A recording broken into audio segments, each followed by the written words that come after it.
له افغانستانه یو شمېر خلک د وتلو په هڅه کې دي. د ګارډین ورځپاڼې په کابل کې له وروستیو خونړیو بریدونو وروسته دغلته د خلکو ترمنځ زیاتې شوې ویرې ته په اشارې سره ویلي له افغانستانه یو شمېر خلک د وتلو په هڅه کې دي.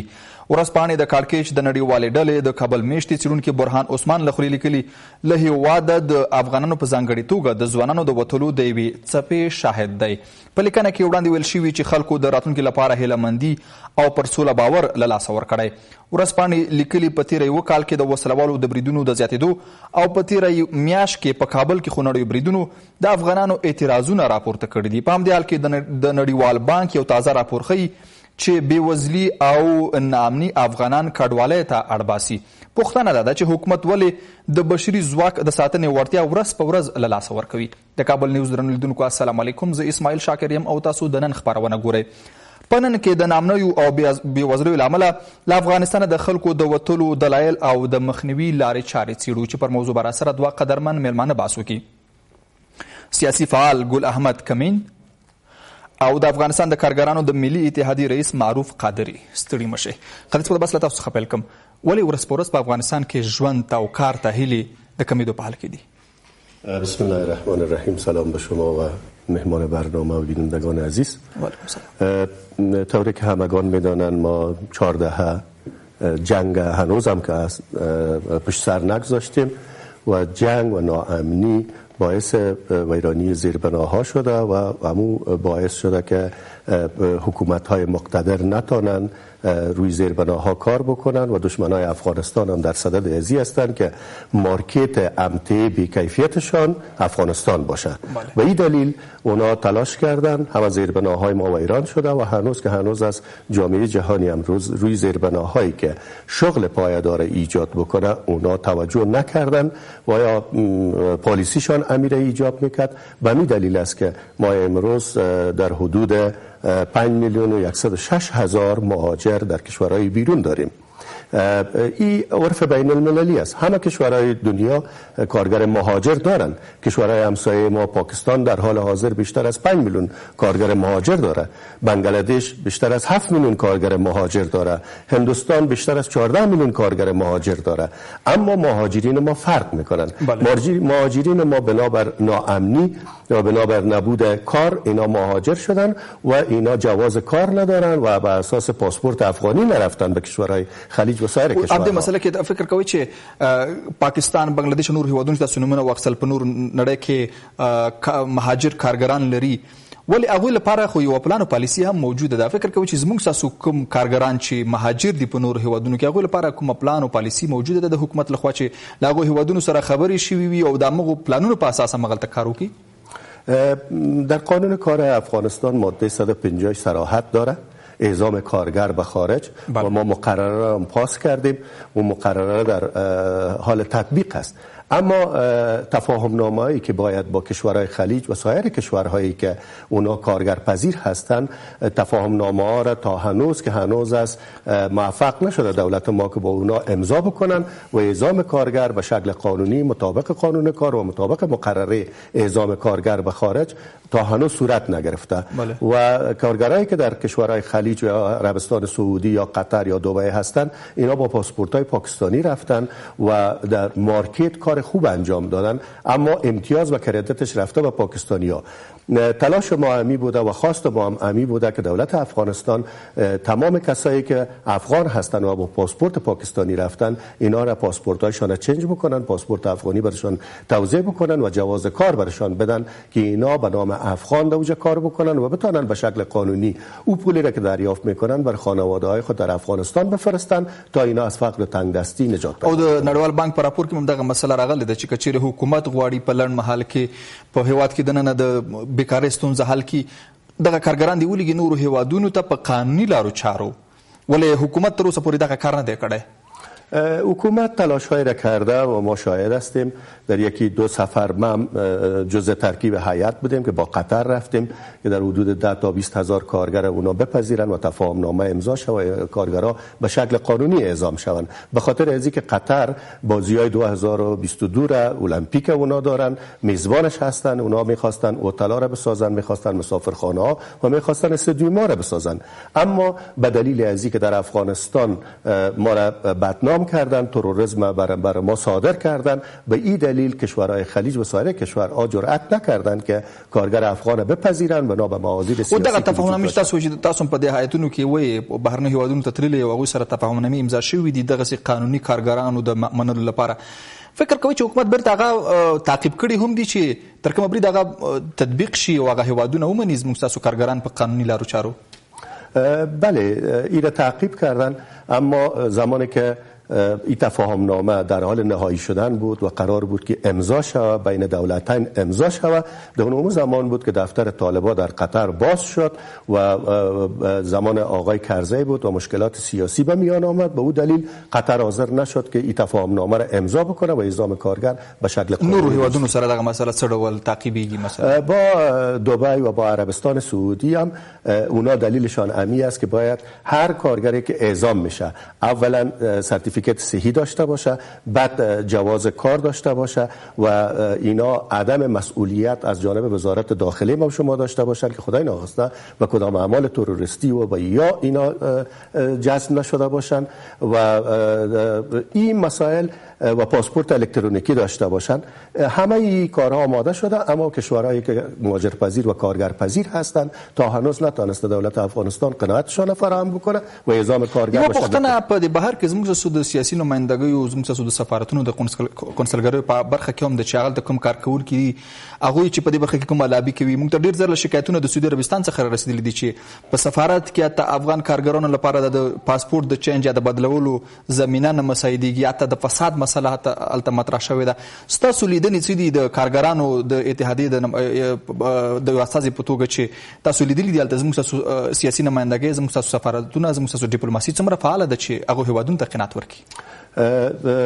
دقیقاً سفارت هایی که در او کشورها بیشترین کارگر مهاجر یعنی از 500 نفر اگر بیشتر باشه مطابق قوانین آتشه‌های کارگری باید در اوجا اعزام شوند تا آتشه‌های کارگری مشخصاً در ارتباط مشکلات کارگران و بسترسازی برای اعزام کارگر مهاجر از افغانستان و مساعد بسازند. اما با تأسف که ما آتشه‌های کارگری نه در کشورهایی که ما در حدود میلیون کارگر هم داریم آتشه‌های کارگری وجود نداره و در کشورهای خلیج هم آتشه‌های کارگری وجود داره. آتشه‌های کارگری به وی الته ولې فعالیت تر پښتن لاندې چې څومره کار کړی دی، ځکه ټول سفارتونو کې آتشې موجود دي، معارف آتشه د تجارت آتشه او د کارګرانو آتشه هم موجود وي، ولې د فعالیت په اړه موږ چې ګورو څه نشته؟ در بعضی کشورها که ما رفتیم ما آتش‌های کارگری را ندیدیم. اگر باشد هم غیر فعال هستند و اونا وظایف و مکلفیت‌هایی که دارن به صورت درست به او عمل نمی‌کنن تا بتونن قناعت او کشور میزبان فراهم بسازن تا اعزام کارگر به شکل قانونی و تفاهم نامه‌ها به امضا برسه. و این یک مشکل است. ما نمیتونیم با تمام پلان‌هایی که دولت افغانستان داره برای ایجاد زمینه کار، ما چون از سال‌های دور به این طرف میلیون ها جوان واجد شرایط کار داریم که زمینه کار برشان مساعد نیست و در کنار از ما در کسایی که واجد شرایط کار هستند در حدود 10% از یا ماهر هستند و اینا غیر ماهر هستند و در کشورهایی که کارگر میپذیرن اونا کارگر غیر ماهر نیاز ندارن و کارگرهایی که در افغانستان هستند او عرفای دیپلماتیک است. او عرفای دیپلماتیک اینا به صورت درست برشان آموزش داده نشده تا اون نزاکت هایی که از لحاظ فرهنگشان، از لحاظ دینشان، از لحاظ مذهبشان او فرهنگا را اینا رعایت بکنن. این مشکلاتی هست که با جدیت ما هم تلاش داریم و خوب است که رسانه شما مننه. تدریس بیا راګرځم تاسو ته کوم چې تاسو د یو ځوان په توګه په هیواد کې د ناامیدۍ حالات څه ډول وینئ چې ورځ په ورځ ناامیدي ډیریږي او د نړیوالو رسنیو کې راپورونه ورکول کیږي چې له افغانستان خلک وځي او د نړیوال بانک وروسته راپور هم تاسو ګورئ چې په افغانستان کې نامنه مخ په ډیریدو دي او دغه افغانان کډوالۍ ته اړ باسي. د سپیڅلي څښتن په پاکنامه شاکر صاحب ته، سي قادري صاحب ته او د کابل نیوز ټولو لیدونکو ته سلامونه وړاندې کوم. واقعا د نړیوال بانک کوم ریپورت چې په دې ورځ کې راوځي دردونکی دی او موږ واقعا په بحراني حالت کې قرار لرو. که چیرې د موضوع عمق ته وګورو، هر کال د ریپورت مطابق 4 لکه ځوانان له علمي او مسلکي مؤسساتو او مراکزو څخه فارغېږي، له هغوی څخه فقط 50% چې 2 لکه جذبېږي او باقي 50% په دې لټه کې چې چیرې کار پیدا کړي هغوی مجبوراً نورو هیوادو ته ځي په غیر قانوني شکل باندې. خو له دې جملې څخه یوه لویه برخه د جنګ لومړي کرښ ته ځي. تاسو شاهد یاست چې په افغانستان کې دواړو غاړو کې همدا اوس هر ورځ موږ ځوانان قرباني ورکوو، هر ورځ ځوانان د بدن اعضاوې د لاس ورکوي او د هغه ځوانان چې هغوی د کورنۍ مسؤلیت په لاس کې لري هغه له منځه ځي او دا یو لویه فاجعه ده او یو لوی ناورین ته روان یو. ستونزه مشخصه ده، کار ته ضرورت شته. اوس باید پر دې باندې په صحیح ډول باندې کار وشي، طرح ایجاد شي، پلانونه ایجاد شي، سره کم په څه شکل باندې ځوانان ته موږ کار پیدا کولی شو. همدا اوس د ریپورټ مطابق هغه کسان چې راجستر دي 4.8 میلیونه مهاجر موږ په ټوله نړۍ کې لرو چې دا یو غټ رقم دی.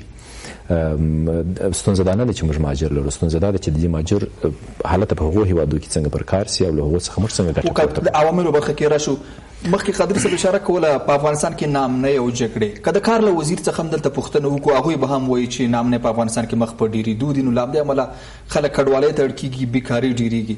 سوال مې دلته دی چې بالاخره مسؤلیت څوک په غاړه واخلي چې نو نامنۍ ولې ډېرېږي، بیکاري ولې ډېرېږي؟ دقیقاً کله چې زه د یو غیر مسؤل کس په صفت باندې خبرې کوم، زه د هر څه په یو ارزو، یو امید او یو غوښتنه کې رانغاړم او یو چارواکي چې هغه مسؤلیت لري هغه هم د ارزو په شکل باندې د هر څه وړاندې کوي، بې له دې چې هغه موږ ته دا ووایي چې ما څه کړي دي او څه تر لاس لاندې لرم. موږ یو لوی فاجعې ته روان یو، موږ کار ته ضرورت لرو. همدا اوس که چیرې موږ د کار زمینه مساعده نه کړو نور هم دا حالت خرابېږي. ما مخکې درته وویل چې په هرو 4 لکو کې 2 لکه ځوانان بیکاره پاتې کېږي او دا روند همداسې جریان لري. داسې نه دي چې موږ کار نسو پیدا کولی په افغانستان کې او په بهر کې د افغانستان. موږ دوه ډوله مهاجرتونه لرو، یو هغه دي چې له هیواد څخه وځي او یو په داخل کې. له هیواد څخه چې وځي 4.8 میلیون ته رسیدلي دي او په داخل کې مهاجرتونه چې موږ لرو له یو ځای څخه بل ځای ته هغه هم اکثره د اقتصادي مشکلاتو پر بنا باندې 1.2 میلیون ته رسیږي چې دا هم یو لوی ستونزه ایجادوي. د دې ترڅنګ د دې کال په اخر کې کېدای شي چې په سلګونو زره نور مهاجر له همسایه هیوادو څخه راوځي او له هغو دپاره موږ باید د کار زمینه مساعده کړو که په همدغه شکل باندې موږ مخ ته ولاړ شو لکه اوس چې یو.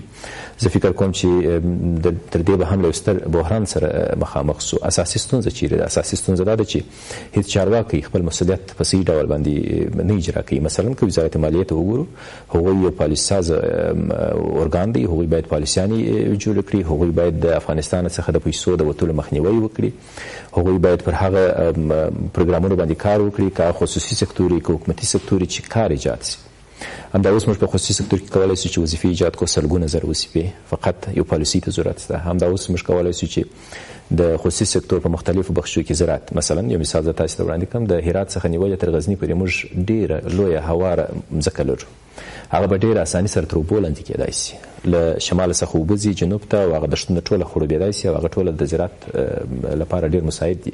که چیرې یوه یوه نمره مځکه هلته خلکو ته یو خاص سیستم د لارې څخه توزیع کړو او هغوی فقط پیاز وکري، که ټول افغانستان پیاز وکري یوازې هند مارکیټ موږ نسو پوره کولی.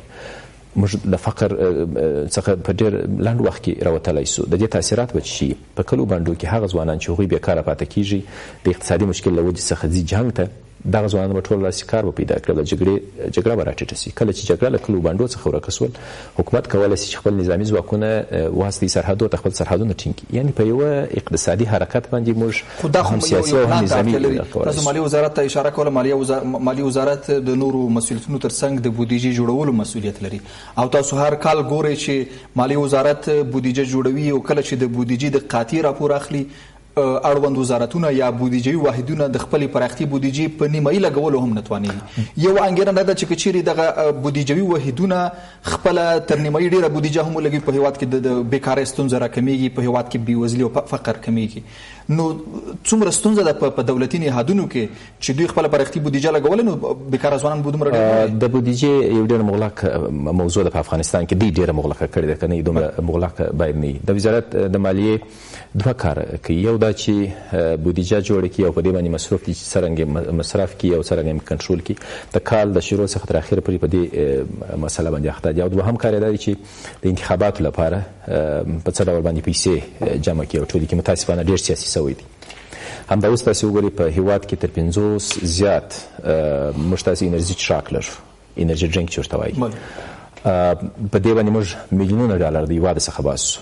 دا زموږ اولیه ضرورت نه دی، دا یو لګژري پروډکټ دی چې راځي او هغه د صحت لپاره هم ډېر سخت مضر دی. د دې د مخنیوي لپاره وزارت مالیې هیڅ نوه پالیسي نه ده جوړه کړې. هره ورځ موږ دا فقر ته وړي ځکه موږ میلیونه ډالره باسو. د سګریټ لپاره موږ هیڅ نوه پالیسي نه لرو. یوازینی هیواد په ټوله نړۍ کې چې سګریټ ډېر پکښې ارزانه دي. ناک موږ ته د چین څخه راځي، سیب موږ ته د برازیل څخه راځي. د دې لپاره پالیسیانې پکار دي. دا د وزارت مالیې کار دی چې وکړي دا که چیرې کنټرول سي. دی فقط د آزاد بازار اورېدلي چې آزاد بازار هم خپل ځان ته خپل اصول لري او خپل لایحې لري.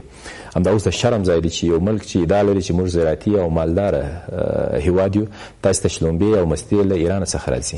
دا ډېر د شرم ځای دی. موږ کولی شو چې مثلا د ایران شلومبو مستو باندې ټکس وضع کړي. کله چې د خارجي تولیداتو چې هغې افغانستان ته واردېږي د هغوی نرخ لوړ سي، موږ مجبوره کېږو چې هغه تولیدات وخت چې وطن کې په هیواد کې تولیدېږي که څه هم کیفیت او د پیکینګ د لحاظه څخه کمزوري، خو د ضرورت پر اساس باندې خلک هغه ته رشد ورکوي. دلته صنعت ایجادېږي، د پیکینګ موضوع حلیږي. متاسفانه چې وزارت مالیات ډېره حده سیاسي سوی دی چې هغه د خپل رئیس جمهور لپاره څه رقم د انتخابات لپاره پیسې پیدا کړي او بودیجه مصرف کړي. نور هیڅ نه راګرځم. بیا هم تاسو ته قادري صاحب مخکې کامل صاحب اشاره کوله د نړیوال بانک په راپور کې راغلي دي هر کال افغانستان کې 400,000 ځوانان د کار مارکیټ ته عرضه کوي او د کار مارکیټ ته زده کړې بشپړوي، بالاخره غواړي چې کار پیل کړي، ولې تر نیمایي کم کار پیدا کوي. سوال دلته دی، تاسو د کارګرانو ټولنې په دې برخه کې څېړنه کړې ده چې زموږ څه په ادارو کې کار نشته یا دا چې فساد د دې لامل شوی دی چې کار اهل کار ته نه سپارل کېږي؟ هم فساد حاکم است، فساد مالی و فساد اداری، و به جای از اینکه وظایف و مکلفیت‌هایی که ادارات دارن او را انجام بدن میرن به کارهایی که اصلا مربوطشان نمیشه. به طور مثال میگم ما اتحادیه کارگرها هستیم، تلاش میکنیم برای ایجاد کار و دفاع از حقوق کارگران. اونایی که بیکار هستن ایجاد کار شود، اونایی که کار دارن برای ازوا تامینات اجتماعی، افزایش معاشات، پول ماکولاتشان مطابق قانون افزود شود و مسئولیت شغلی داشته باشند. اما ریاست املاک وزارت مالیه با جای از اینکه وظایف خود انجام بده یکسره دسیسه سازی میکنه رئیس املاک که ملکیت و دفاتر کاری ما را در مرکز و ولایات بگیرن که یک نوع فساد اداری هست. باید مقامات جلو همچو افراد و اشخاص بگیرن. مثلا وزارت عدلیه به جای از اینکه سهولت‌ها را فراهم بکنه برای نهادها، ریاست انسجام وزارت عدلیه آغشته به فساد است و رئیس انسجام آغشته به فساد است. یعنی کار لرو په ادارو کې ما داریم. ببینید شما وقتی که بودجه تصویب میشه، بودجه برای وزارتخانه‌ها داده میشه، این بودجه اگر به صورت درست به مصرف برسه جای کار ایجاد میکنه. در کنار ازو باید تشویق بکنیم سرمایه. ما میلیاردها دلار داریم در دبی، داریم تجارای ما را در کشورهای خلیج و در سایر کشورها سرمایه‌دارای بسیار بزرگ داریم ما شما. اما برای ازو نه مسئولیت جانشان است، نه مسئولیت مالشان است، نه سهولت‌ها را برشان فراهم کردن تا او بیان سرمایه گذاری بکنن و ایجاد زمین کار بکنن. در بخش دولتی ما 10% میتونیم سالیانه مشغول به کار بسازیم از جمله 400,000 که به بازار کار میاد. جمعاً امو پرسنلی که در بخش دولتی کار میکنه در حدود 450,000 است که سال به سال تنقیصات آورده میشه. در سال جاری هم اینا به هزاران نفر تنقیص کردن، به جای از اینکه کار ایجاد بکنن از ادارات دولتی تنقیص کردن و زمینه را هم برای سکتور خصوصی مساعد نمیکنن تا اونا بیاین سرمایه گذاری بکنن و ایجاد زمین کار شد. څه موده مخکې د اداري اصلاحاتو کمیسیون یو خبره وکړه چې د افغانستان دولتي ادارې هم دومره جذب وړتیا نه لري، ظرفیت نه لري چې ټول ځوانان جذب کړي. موږ تاسو وایو چې هر کال 400,000 ځوانان د کار مارکیټ ته ځي او زده کړې تکمیلوي، بالاخره غواړي کار شروع کړي. د افغانستان په ادارو کې کار نشته دی. نو خصوصي سکتور ته څومره د حکومت لخوا ملاتړ شته؟ خصوصي سکتور څومره په دې برخه کې کار کړی دی چې دغه ځوانان چې 400,000 هر کال زده کړې بشپړوي دوی ته د کار زمینه برابر شي؟ او انتظارات یک سکتور خصوصی داره و خواستهایی که داره هنوز برآورده نشده. پول مالیات روز به روز افزایش پیدا میکنه، شرکت ها بسته میشه، زمینه سرمایه گذاری کاهش پیدا میکنه. دا مسئله هم بیرته حکومت ته ورګرځي چې خصوصي سکتور ته زمینه نشي برابرولای، یا مثلا صنعتکارانو ته د فابریکو مسله تاسو ګورئ چې د فابریکو ډېرې ځمکې غصب شوي دي، برق نشته د چې فابریکې پې وچلیږي. نو مشکل چا کې دی بیا هم؟ عوامل مختلف و مشکلات متعدد هست. ببینید از یک طرف ما در حالی که آبای وافر داریم و سرمایه ملی ما هست، ما در اطراف کابل میتونیم بندای برق اعمار بکنیم، نیازمندی کابل و ولایات اطراف و سایر ولایات مرفوع شود، اما ما نتونستیم تا حال ای آبا را مهار بکنیم و بندای برق اعمار بکنیم و از برق خود ما باید استفاده بکنیم، پول ما دورانی شود، پول ما هر روز و بیرون نره. در کنار ازو شما می‌بینید که زمین و او امکاناتی که نیازمندی سکتور خصوصی است هنوز فراهم نشده و مشکلاتی که هست، یک تعداد لیست سیاه گرفتن، یک تعداد مقروض هستن، یک تعداد دیگه مشکلات دیگه دارن. هر روز سرمایه گذاری بر از اون بهانه داده میشه که در افغانستان امنیت نیست، خود ما امنیت نداریم، پول ما امنیت نداره، سرمایه ما امنیت نداره، اولاد ما امنیت نداره، پس چرا ما بریم سرمایه گذاری بکنیم؟ مننه قادري صاحب، د حل لارو لپاره راګرځم. د تکمن صاحب مخکې هم اشاره شو چې ډیری بهرني هیوادونه خپل کارګران لیګ یو هغه مسلکي اتباع چې دوی لري هغوی ته په کچېرې په کور دننه ورته د کار زمینه برابر نشي، پلانونه ورته لري چې په بیرون کې هغوی ته په خپل مسلک کې کار پیدا شي. زموږ ځوانان ډیری ګوري چې کچېرې یو زموږ ستاسو انجینر ځوان لاړ شي دوبۍ ته یا نورو هیوادونو ته، هلته د یو انجینر په توګه نه قبلېږي. ستونزه دلته چېرته ده چې څه ډول پلان باید ورته آماده شي چې زموږ مسلکي کسان په نورو هیوادونو کې په خپل مسلک کې کار ورته پیدا شي، د کار زمینه ورته برابر شي؟ دقیقاً په ټول نړۍ کې نن بشري قوه له یوه هیواد څخه بل هیواد ته استول کیږي او دا یو لوی کار دی او هر ورځ صورت نیسي. موږ له حکومت څخه نه غواړو چې کار راکړي، موږ له حکومت څخه غواړو چې د کار زمینه برابر کړي، ځکه حکومت نشي کولی چې ټول 10 میلیون نفوس د ځان سره جذب کړي او هغوی ته معاش ورکړي. ولې د کار په د زمینې په برابرولو کې هم هېڅ نه دي سوي. لکه تاسو چې ویل چې بهر کې باید ځوانان لاړ شي او کار وکړي، دا د اوږدې مودې څخه موږ دا مشکل لرو. حتی 40 کلونه مخکې هم زموږ ځوانان چې به ایران ته تلل په غیر قانوني شکل، بیا هغوی د خپلو حقوقو څخه دفاع نه سوی کولی، هلته ظلم ورسره کېدی. تر ډېر کلو کار وروسته به حق الزامن ورکول کېدل او بیرته به همداسې راتلل. اوس هم همدا کار همداسې جریان لري. یعنې په نړۍ کې پر نفوذه هیوادونه لکه چین او هند، هغوی په میلیونونو ځوانان مسلکي استوي نړۍ ته. هغوی هلته ډېر ښه وظایف لري، هغوی په سافټویر انجینري نورو بخشو کې، مثلا په عربي نړۍ کې د تیلو په بخش کې هغوی خپل انجینران استوي، له دې لارې څخه میلیونونه ډالره عاید لري خپل ملک ته، او په قانوني شکل باندې ځي. هغه کارګر چې هلته ځي هغوی خپل د حقوقو دفاع هم کولی شي، حکومت هم تر شا ولاړي. زموږ ستونزه دا ده چې نه مو کارګر په قانوني شکل باندې تلای شي. د دې لپاره هیڅ نوه ستونزه نشته، فقط یو کار غواړي، تصمیم غواړي، د دولت یو حرکت. او بل چې ځوانان څومره په مسلکي اړونو باندې روزل کیږي، ځکه چې په نوره نړۍ کې چې کوم مسلک په انجینري برخه کې له تاسو څخه غواړي، هغسې مسلک به یې زموږ ستاسو په ځوانانو کې به هغه وړتیا چې په همغه مسلکي اړونو هلته خپل کار اجرا کړي. په تاسف سره چې لا موږ هغه حالت ته نه رسېدلي چې د داسې هیوادونه لکه چین او هند سره مقایسه شي زموږ ځوانان، یا بنګلادیش او داسې په مخ پر وده هیوادو سره. زموږ اکثره ځوانان چې هلته په غیر قانوني شکل باندې ډېر شاقه کارونه کوي، ډېر هغه کارونه کوي چې هغه ستړي اجرا یې کم او په ټولنه کې ډېر ټیټ کارونه او د دوی د مسلک سره هم برابر نه دي. چون لا موږ هغه سټیج ته نه رسېدلي چې ډېر مسلکي کسان چې نړۍ ورته ضرورت لري، هغه د کمپیوټر په بخش کې دي، عربي نړۍ چې ضرورت لري هغه د تیلو دې بخش کې، د انجینري بخش کې دي، یا ساختماني بخش کې دي، چې هغه موږ نه لرو. خو هغه کارګر چې په غیر قانوني شکل تللی، که چیرې د قانوني سي، د هغوی د حق دفاع کېدای شي، هلته هغوی کولی شي چې خپل حجره په سي ډول باندې واخلي، هغوی کولی شي چې له ظلم خلاص شي.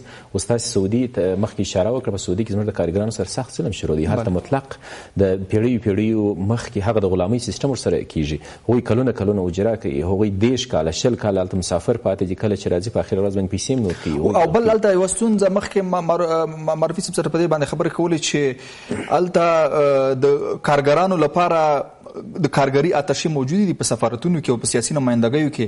هغوی په ځای دی چې دوی ته سهولتونه ایجاد کړي، دوی ته ستونزې برابر جوړوي.